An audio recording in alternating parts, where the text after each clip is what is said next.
ಎಲ್ಲರಿಗೂ ನಮಸ್ಕಾರ. ನಾನು ಶಂಕರ್ ಭಟ್. ನನ್ನ ಹೊಸ ಯೂಟ್ಯೂಬ್ ಚಾನಲ್ ಹೋರಾಟದ ಅಮೃತ.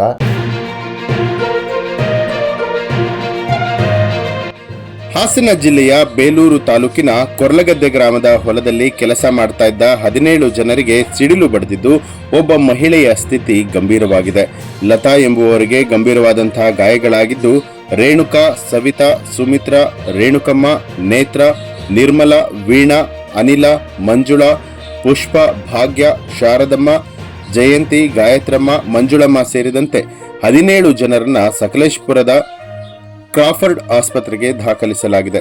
ಗ್ರಾಮದ ಬಿಕೆ ಚಂದ್ರು ಎಂಬುವರ ಗದ್ದೆಯಲ್ಲಿ 25 ಮಂದಿ ಭತ್ತದ ನಾಟಿಯನ್ನ ಮಾಡ್ತಾ ಇದ್ರು.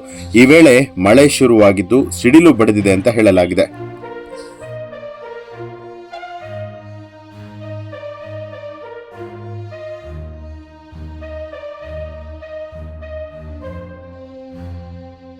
ಶೇರ್ ಮಾಡಿ, ಸಬ್ಸ್ಕ್ರೈಬರ್ ಆಗಿ, ಬೆಲ್ ಐಕನ್ ಅನ್ನು ಒತ್ತಲು ಮರೆಯದಿರಿ.